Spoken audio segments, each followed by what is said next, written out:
Now, we have models which are unique to the MGK, and they are called media boards. And we have a number of them. Some are transparent, some are rectangular, some are square. I'm going to pick media board 1. Yes. Now, you can see that it's rectangular and it's blue. I add it as an object, and I add no as a new model. Now, I just added it to the world, but we don't see it. Why? Because a media board is 1 pixel thick. So it's like looking at a piece of paper from directly above.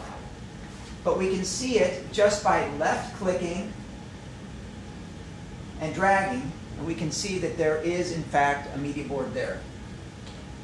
So, now I go to the media editor, green editor, and I click media, and at the top it says online mapping.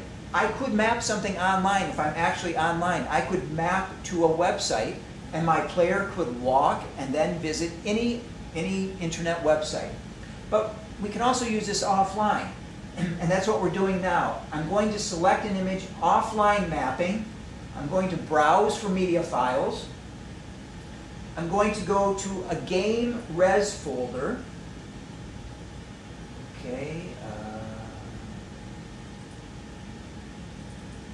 It depends on where your file is stored, but I always store mine in the game res folder. You'll see in the accompanying instructions where this folder should be. And I'm going to pick a JPEG. Now, I tell step 2, media pool.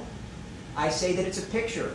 You'll notice there's also options for video and for URL, but I'm clicking picture, and then I'm going to say add. Now that file is now in the media pool. I go to the next step, media mapping. Mapping means applying a JPEG, applying a sound file onto an existing model. Another word might be attaching. So choose the file and select the model, then click map button. So is it a video? No. Is it a URL? No. So I click picture. Okay, I click picture, and then I check the pull down, and there's my file. In this case, my file is named bridge. So I click, and it's in the pool. It's now ready to be mapped. The final step, I tell the computer map. And it says, a copy of the selected media resource has been mapped to model media board 1 successfully. Great. I say, OK.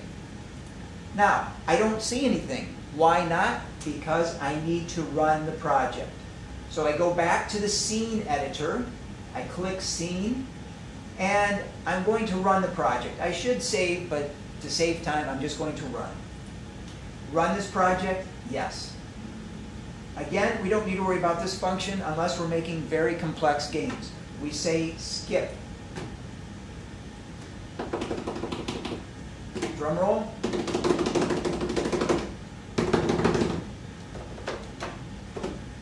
Now, I walk over, and there is my picture.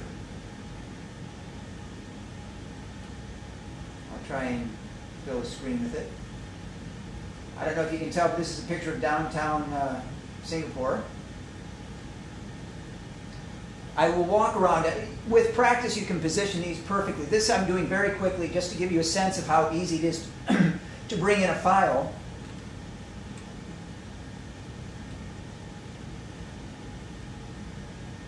So I'm walking to the picture I've just put in. With practice, you can actually fill the screen with the image. This is a picture of downtown Singapore. You can see some buildings.